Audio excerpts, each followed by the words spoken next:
Hello, and welcome to the Jewish Family Service 2022 Community of Caring Luncheon.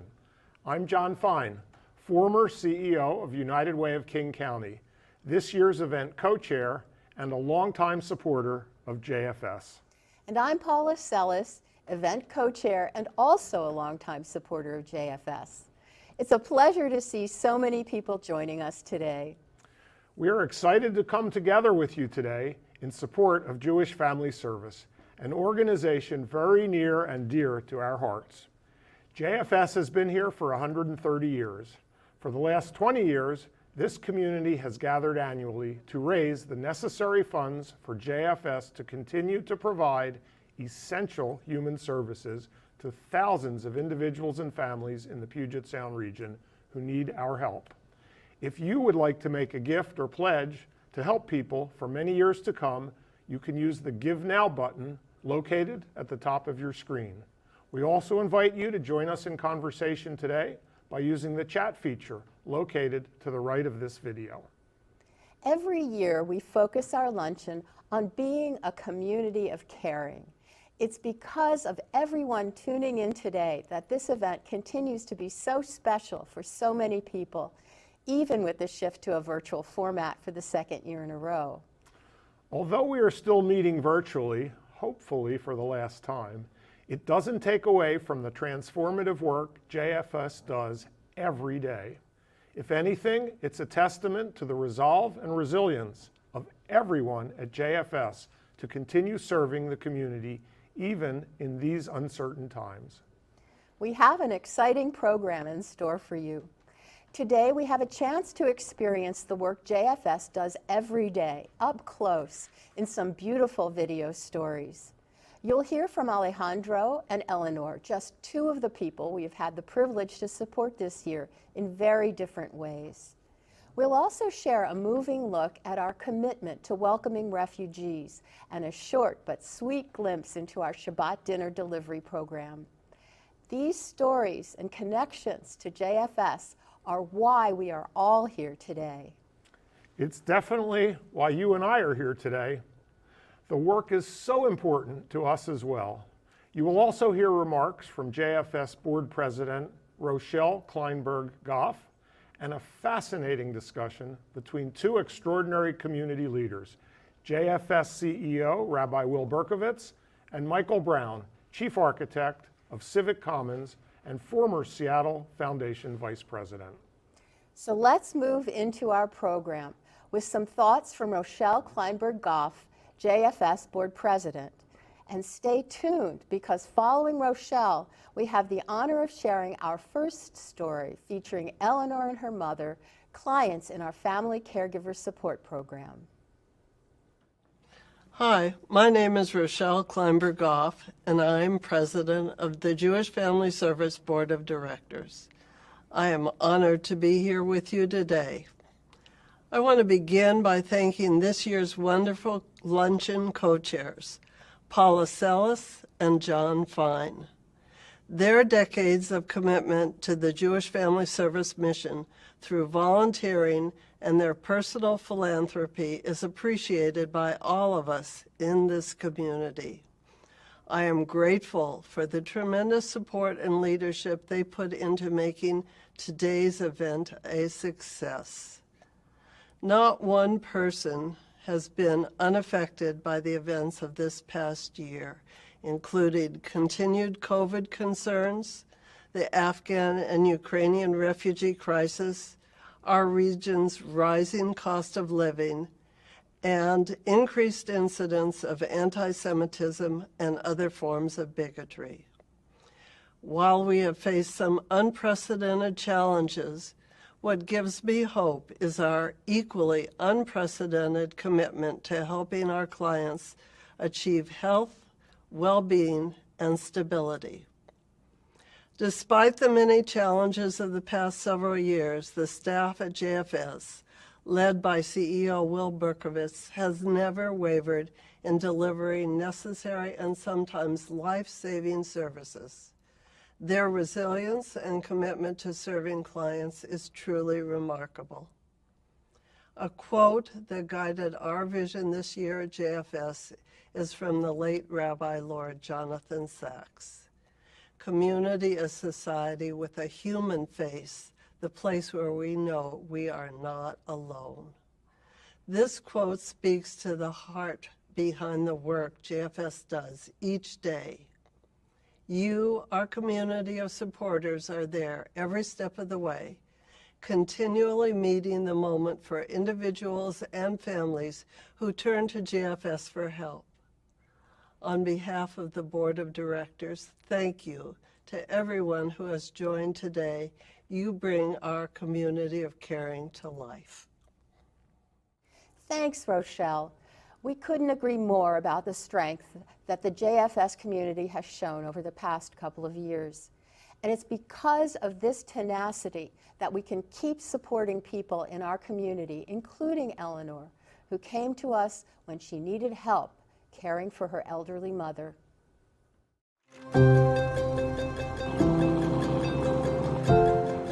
My mom is a beautiful 95-year-old lady from Brooklyn, New York. She has a wonderful sense of humor. She loves to make people laugh. Growing up was difficult. My mother was not in a happy relationship, and when my mom was 50, she decided that she'd had enough. That's really when my mom's life began. When she moved to Seattle, we became very close. My mom was diagnosed with Alzheimer's 5 years ago, and things progressed to the point where she could not be left alone. I was staying with her overnight and spending most of my days with her, and was physically exhausted. Emotionally, I just felt that I had lost a part of my mom. You see how their mind is being taken away from them. I was familiar with JFS when I was living in New York. My family actually received services for many years. Felicia discussed the Family Caregiver Support Program, how she would be able to help me with counseling sessions. Adult children are having to step in and care for their parents in ways that they weren't quite prepared for. The demand has increased exponentially. That was such a relief to know that here's this person that I could call if I'm having a hard time. She was instrumental in helping find a caregiver to come into the home so I could take care of myself. Eleanor really struggled with her mom's desires versus the safety concerns. When my mom was able to have a conversation, we had talked about keeping her in her apartment as long as we possibly could. But the most concerning thing to me was her falling and not having any memory of that. The decision to move my mom to memory care was one of the hardest things I've ever had to do. Having Felicia there to walk me through that process was amazing. And here we are about 6 months later, and my mom is happy as can be. I'm very grateful to JFS for helping me and my family. Every day I have with my mom is truly a blessing. She still has her sense of humor. Those are the moments that I cherish because her spirit is still there.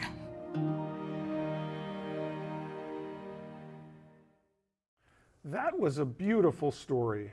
Eleanor's experience is so important to share because many of us are or have been in a similar position, caring for older relatives while doing what we can to care for ourselves as well. I'm very moved by their relationship. JFS is all about relationships. The case managers in our supportive living services ensure people with disabilities have the resources they need to live safely and independently. Our Devora advocates offer help to people navigating abusive relationships with an intimate partner. Connection is at the core of who we are, and that's what we strive for at JFS. Now let's meet Alejandro, an inspiring young man who is also a part of the JFS family.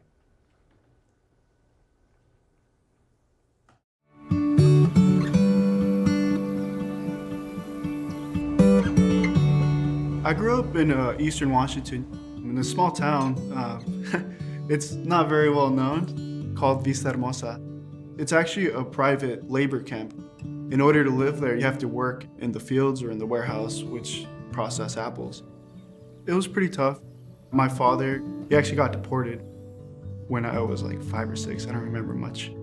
And I was one of 6 kids, raised by a single mom. She would work like 60, 70 hours a week, trying to, give us a better future.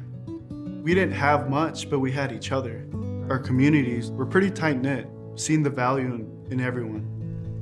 In the summers, I would work as a wildland firefighter. To be able to attend college, I came to Seattle after finishing my bachelor's degree with the intent of attending the physician assistant program in the University of Washington. That was my main goal. I would always tell my mom that the first day I became a PA, that would be her last day of work. And January 5th, 2020, my sister calls me. Mom's not breathing. I just booked it back home. She was our cornerstone, our pillar. I lost myself and, I started doing things I shouldn't do. It affected my work. That's what led to me getting fired. I was in the gutter for quite some time. There came a point where I hit rock bottom, and it was just like a light switch. Doing what I'm doing isn't gonna honor the sacrifice that my mom made. And this is where Jewish Family Service came in because, I had enough to pay for rent until March. In Community Stabilization Services in our financial assistance program, we're investing in people. With Alejandro, we secured his immediate future. His rent is paid, he's stable, he can go forward. But Rosa was able to talk with him about what his career aspirations were and were there financial barriers that we could help with. That money that they helped me out with, I was able to take the exam required and apply to multiple programs because it's very expensive. I still remember the phone call. They called me to tell me that I got accepted to the University of Washington. I was just so full of emotion. Upon getting accepted, there was a lot of things I still needed. As luck would have it, Rosa called to check in again, see how I was doing, if I needed any help or anything. And with that money that they helped me out with, I was able to afford a laptop, my lab coat, stethoscope, and all the other equipment that I needed to be able to attend the University of Washington. Last year, we were able to provide $1 million worth of financial assistance to over 300 households. The community stepped up and really supported the needs that were there. This program definitely is hard, but what really keeps me going is the promise that I made my mom. And for me to say that I got here by myself, I didn't. I required the help of my family, my community, and Jewish Family Service. They played a major part in me being able to realize my dream.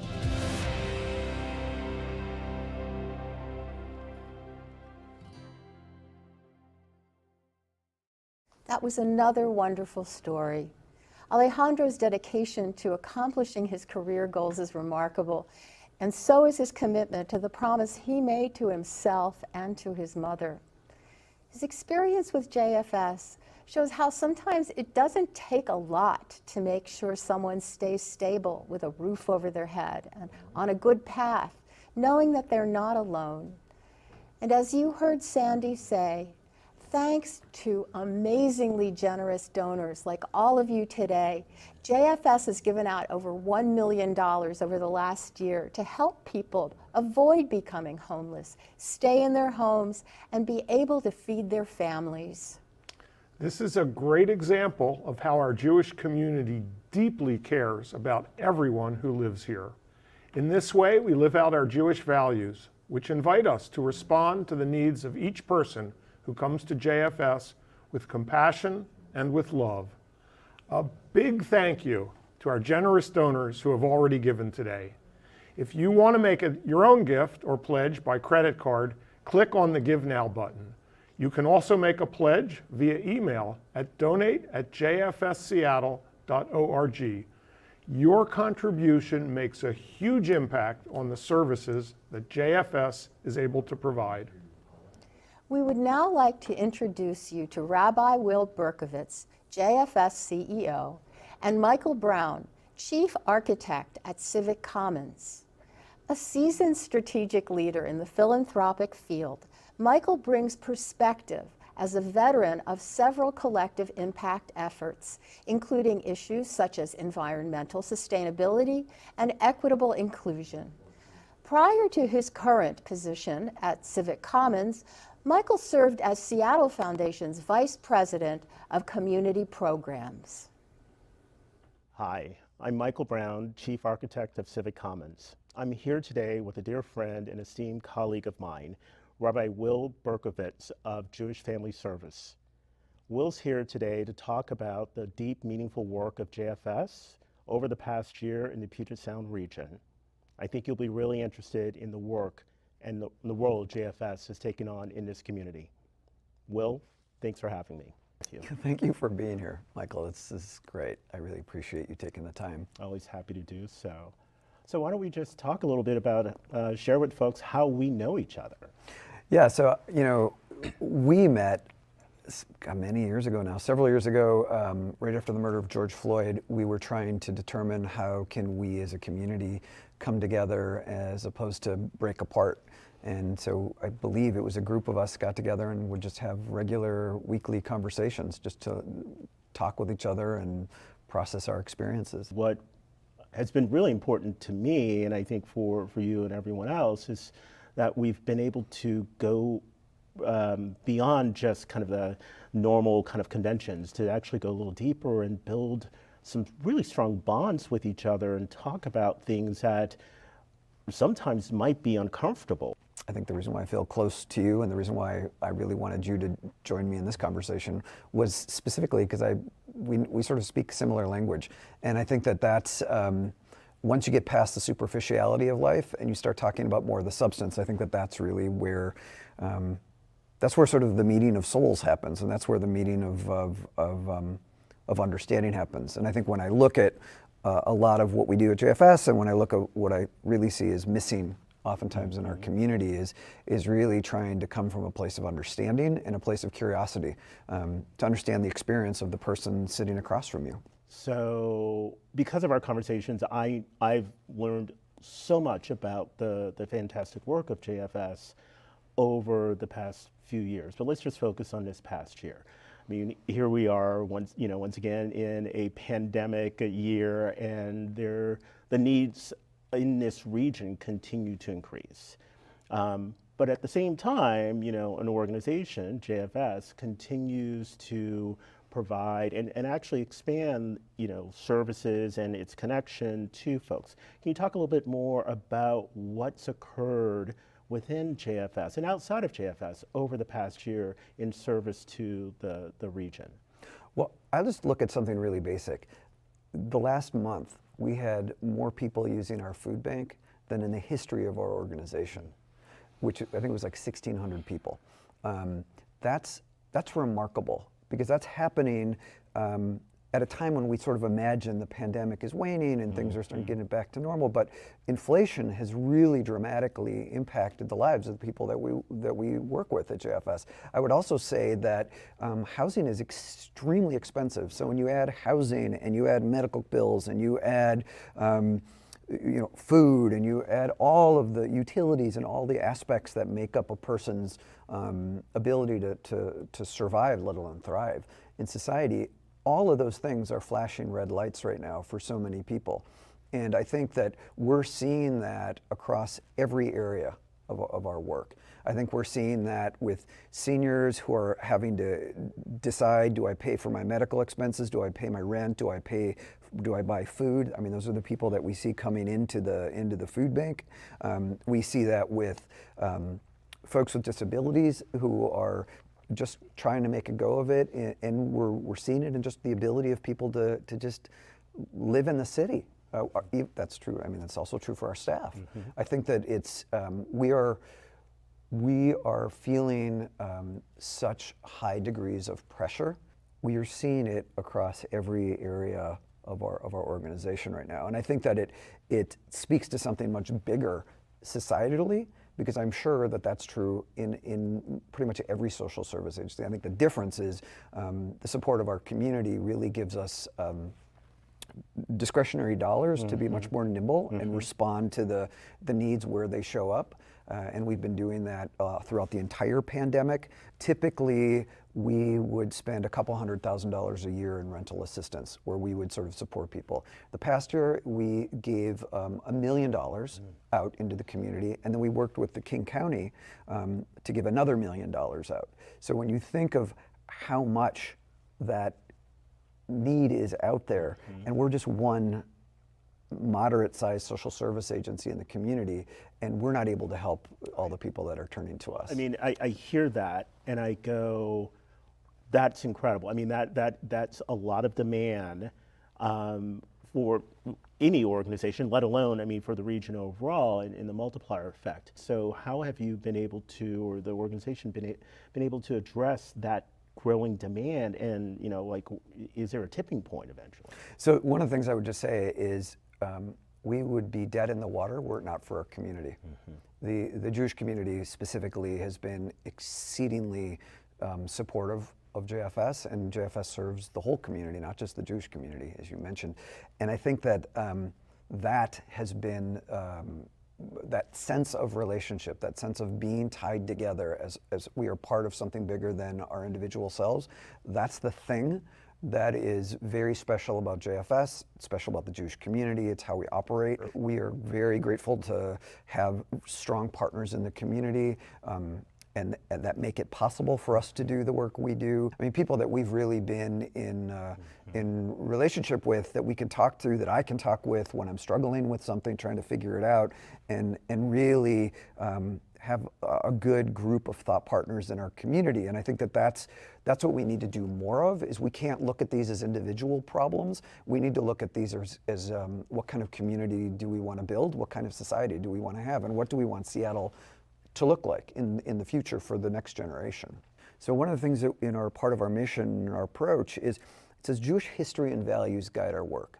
So the values are universal values. I mean, that's why everybody that, the people that work at JFS are Jewish, they're not Jewish, they're from this country, they're refugees or immigrants to this country, but the values are universal values, so it works, right? The history is very unique to the Jewish community. I mean, we're a refugee people, so we understand the experience of the refugee, so that's why we serve refugees. We take the call of, remember, you were strangers in the land of Egypt, take care of the stranger, the widow, and the orphan, open your hand. I mean, it's a commandment. It's not a like, oh, if you feel like it, if you got an extra few bucks in your pocket, you might want to do this. You're obligated to do that. So we take that obligation and the commandment of service, of reaching out to help the other, extremely seriously, and it is rooted so deeply in our DNA as an organization, and it's rooted in all the people I think that work, or as you call them, stakeholders of JFS, whether they be community members, whether they be staff. It's just, we have clients who volunteer at JFS because they want to give back. And I think that sense of being part of something greater than yourself. This has been a really, globally, a very challenging year. And we have seen refugees from Afghanistan and now from the Ukraine. And obviously JFS plays a really important role around refugee resettlement. Look, what I would say, and it has been a profoundly challenging year, because there have been so many things that have been difficult for so many people. The piece that makes specifically the evacuation of our Afghan allies and the lack of evacuation extremely difficult is we still have allies that are not out, that are in hiding. We're still trying to get people out. I mean, we haven't forgotten. I mean, there's the 70,000 to 80,000 people that we're bringing into this country. right? And keep in mind that that number was as low as less than 15,000 in the past, in the past few years. And we're now looking at, I think the goal is to resettle somewhere around 100 to 120,000 people. We are looking at going from a place where the resettlement infrastructure was really decimated to trying to figure out how to resettle a huge number of our allies, people that were put in harm's way because of their service to our country, and trying to get them out and trying to advocate for them, and then trying to help them find a soft, stable landing place when they arrive in the United States. Is, again, I don't see that as, it's a moral obligation. We must do this, and we must do this as a community. What's really important is not just the picking them up at the airport and helping them find a job and setting them up in an apartment, but to me it's helping them, as you described, become part of our community. And to me, that's some of the most powerful work we do is specifically serving our refugees. And you also asked about Ukraine. I mean, it's equally complicated, because we're looking at right now, I think it's like 10 million people is what the number is, of people that have fled because of the Russian war. The only resources they have when they arrive here is they can apply to work, but they don't have any other of the social safety net structures. And so as they arrive in Seattle, and we have started to see them now coming to JFS, we are trying to help them as well. I identify as a Black man, and understanding how the Black community has been marginalized in this country is no different, compared to how the Jewish community has been marginalized, not just in this country, but across the world. And we have shared stories. And if we were actually able to get beyond, certain aspects and actually, do that relational, listen to each other, share those stories, and see the connection, the bond that we actually have, we can accomplish things together, collectively, in a communal way that we've not yet really quite achieved. Well, that's why I think coming at life from a place of curiosity, yes, to understand the lived experience, the history, the difference as well, because I think that there are similarities. I think it's not to do any comparing. right. It's just simply to find the places of greatest commonality, recognize that there are places of great difference, but work from the place of commonality. And I think that effort, again, I just keep going back to, it's a human striving to be understood, to feel like there's a place of safety and a place of security. And when you have that, then you can thrive. Right. One of the things, Will, before we end, I wanted to say, as a past grant maker, when I look at philanthropy, and I think about philanthropy itself, but I think about the organizations we're investing in, I'm a big believer you invest in mission. And the mission should be to eliminate the particular issue that you're working on, i.e. put yourself out of business. That's what we should all be working toward. Yeah. But one of the things that I've come to appreciate over the past few years, and in particular our relationship, but more my knowledge about JFS, there are some organizations that shouldn't close their doors. And when I think about the work of JFS over a 130-year period, I would love to say something different, but I unfortunately know what the reality is. There is still going to be a need for JFS 130 years from now. And I would just hope that others would hear this and know that this is really important to support the great work that JFS does. But I just wanted to acknowledge that, your organization is one where the mission probably doesn't end. That is part of the human condition. There will always be people who struggle. There will always be people in need. Our obligation is never to turn our backs on them, and always to see our own, as you said, our destiny tied up to their destiny, that we are all tethered to the same rope, climbing the same mountain.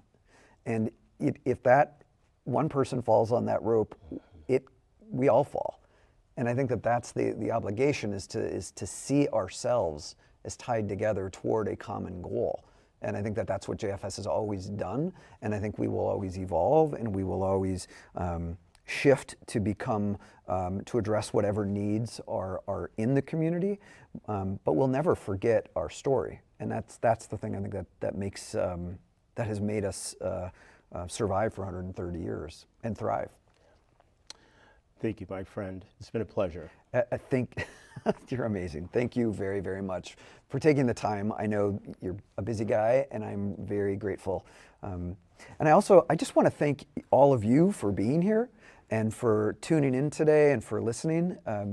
It really is because of your support that we've been able to make it through the past few years, and it's because of your support we've been around for 130 years. And God willing, we'll be around for another 130 years, but there'll be less people struggling. Thanks so much to both Michael and Will for your great work and for that wonderful conversation. Your focus on belonging, relationships, and shared values is such a natural extension of this event celebrating community. Another JFS program that especially embodies the concept of belonging is the Shabbat dinner delivery program, in which volunteers drop off Shabbat dinners to homebound community members around the greater Seattle area. The program has a twofold purpose: to bring the spirit of Shabbat to those who might not get to celebrate it otherwise, and to remind them that they are an essential part of this community. All right, there we go. This is great.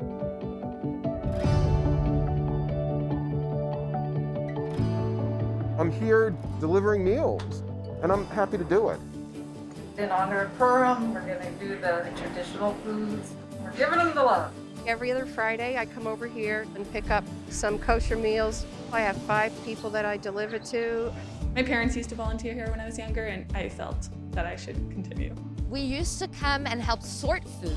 Of course, with COVID, we can't do that, so this is, a nice way to make up for it.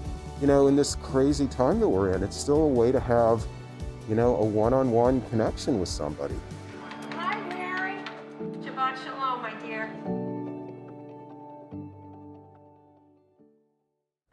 What an outstanding video, and one that highlights the Jewish values that JFS was founded on. These values, including the concept of tzedakah, education, giving people a fair shake, and welcoming the stranger, are ones that we try to live out as best we can.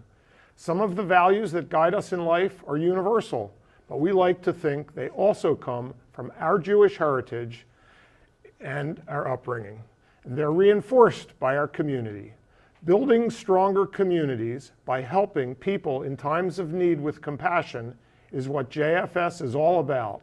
And volunteering at JFS over the years has really helped us feel close to the mission of the organization. And often, what starts out as helping one person can turn into a mutually rewarding relationship.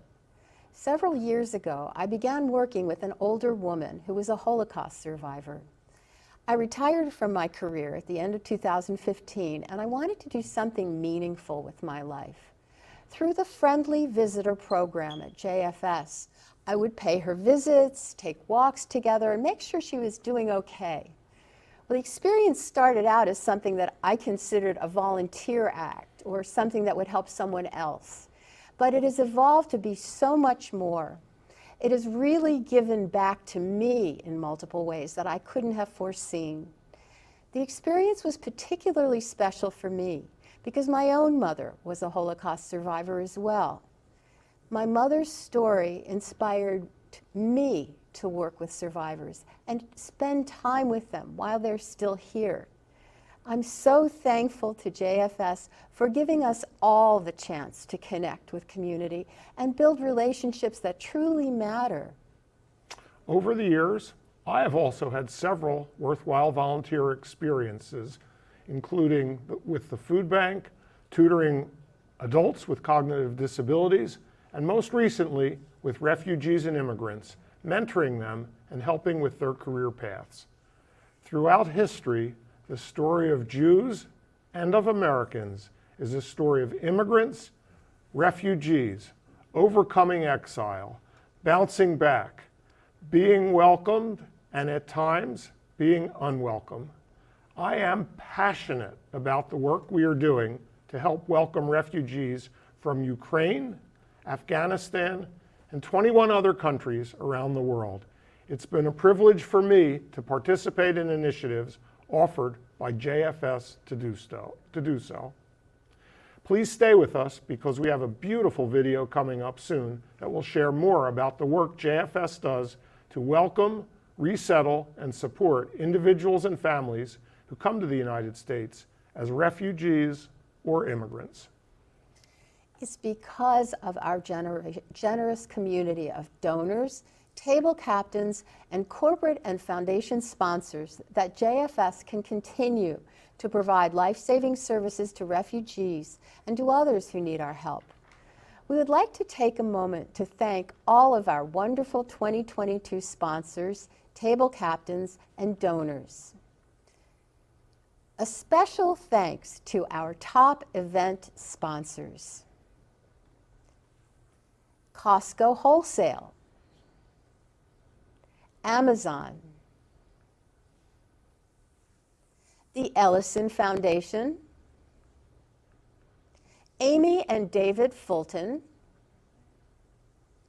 Rosen Harbottle Commercial Real Estate, and Virginia Mason Franciscan Health. This event wouldn't be possible without the support of everyone who has already given a gift today, many of whom were invited to join us by our dedicated table captains. Thank you for all you do to help make this luncheon a success, inviting friends and family and showing up for your community. We would also like to take a moment to recognize our Family Tree Legacy Circle donors joining us today. The Family Tree Legacy Circle recognizes supporters who have informed us of their intent to leave a bequest to JFS, those of blessed memory who have already left such a gift, and those who have made a significant monetary gift to the JFS endowment in their lifetime. Your commitment to JFS will be felt by this community for generations to come. If you are interested in joining us with a legacy gift to JFS, please reach out by email at donate@jfsseattle.org. We have one more story for you today, highlighting how JFS welcomes the stranger. It's daunting to see the number of refugee crises around the world today, but gratifying that JFS is playing a significant role in helping displaced people. There are scenes of panic and pandemonium at Kabul airport. Afghanistan has new masters. Tens of thousands of Afghans have no way out. I face consequences that I never even dreamed of. The Taliban's takeover looks set to trigger yet another wave of refugees. One Jewish organization is urging the Biden administration to get more people out. I'm talking about people who work with coalition forces, people who worked for the United States government. We have put them at risk, and we have an obligation to help get them out. When the U.S. military withdrew from Afghanistan and the Taliban took over, it created a massive crisis for the U.S. allies who were Afghan nationals because of their support of the United States mission. There have been a number of documented executions for these special immigrant visa holders who have not been evacuated. This is an intensely personal story for many of our staff. In fact, one of our case managers was in Afghanistan when Kabul fell to the Taliban. Since the withdrawal, our resettlement team has resettled 350 individuals from Afghanistan. Staff were working 7 days a week, 12 14-hour days to make sure that the families that we were resettling were safe. It was in an emergency situation. We could receive 2 hours notice, like, hey, go get somebody at the airport, find an apartment where they will sleep, find jobs. We had so many families arriving in such a short time period that volunteer support was really critical. Volunteers were helping us set up apartments, purchase household items, do door-to-door deliveries. Employers from different companies, they were even trying to reach out to us like, hey, we can give these people a job. The Jewish community feels so called to support refugees, and you could really tell that with this crisis. I'm an example. I'm a live example of refugees. Jewish Family Service received me at the airport and helped me with a lot of things. They did a great job. They are life-saving. So no matter where refugees issues happening, we are still connected by one thing, to seek peace. And once we find it, we can't let it go. While we're still working to resettle the families coming from Afghanistan, we know that soon we will also be seeing hundreds of families coming from the Ukrainian crisis. And I'm so proud to be part of this agency. That's why I'm working at Jewish Family Service, because everybody should put a stone on this building so that the vision and the mission of the organization keep shining.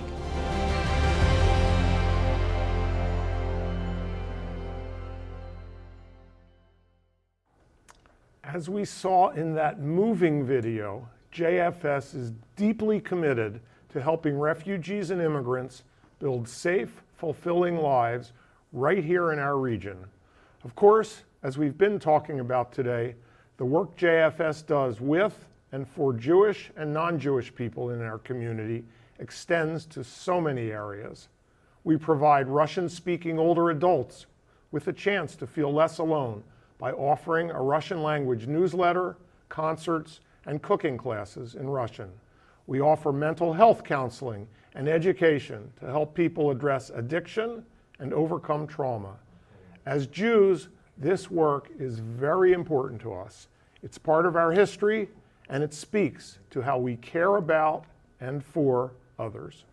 And caring for others is why we're all here today. We all have a responsibility as a community to take care of each other, and JFS is an excellent custodian for the resources that we hope you will give to bring about positive, lasting change. When you give today, you'll have the chance to access an exciting matching gift campaign. Thanks to the generosity of Joanne and Carl Bianco, Judy and Joe Schocken, the Karen and Gary Schwartz Foundation, and Leslie and Michael Bernstein, there are $350,000 in matching funds for Community of Caring gifts. And you can help even more people achieve well-being, health, and stability. There's more than one way to access the match: through increasing your gift by at least 10% over last year's Community of Caring gift, or through new gifts received since July 1st, 2020. Individuals, foundation, and company gifts are all eligible. We encourage you to take advantage of this outstanding opportunity to leverage your giving and help so many in need. Our heartfelt thanks to these generous families for their matching gifts. You can make your gift or pledge right now by clicking on the Give Now button located on your screen. Today, we have the opportunity and the responsibility to support individuals who are struggling. JFS has been around for 130 years. Paula and I have been involved with JFS for 30 of those years, and we've seen firsthand the life-saving work that JFS does every day. Our involvement began in the 1990s when I served as treasurer for the board of directors, and since then, we've been involved at nearly all levels of the organization. Over the past couple years, we've also seen how much the agency is doing and how much it has grown, JFS has added 20 new staff members, which translates to 20% growth. This is because of the tremendous increase in need in our community that you've heard about. Today, we have an opportunity to enable JFS to continue and, in fact, to increase the great work that we are doing. Amidst the various challenges in our world, we can help Holocaust survivors and other seniors people with cognitive disabilities, survivors of intimate partner violence, refugees and immigrants, and others navigating hardships. Can we count on you to step up and support JFS? Now is your chance to help support people like Eleanor, Alejandro, Henry, and so many others who turn to JFS for assistance. Throughout good times and bad, one thing is clear. JFS will be here for you, your loved ones, and anyone else who could use someone in their corner. JFS is here because of all of you. We feel very fortunate to be part of this fantastic community of caring, and we're so glad to have spent this time together. Thank you very much for joining us today, and thank you for your generosity. We hope you found this as meaningful as we have. Please visit JFS on social media or look for an email from us soon that will include updates about the Community of Caring campaign, which runs until May 13th. It's our sincere hope to see all of you next year in person for our annual Community of Caring event. And until then, stay safe and healthy and take good care. Thank you.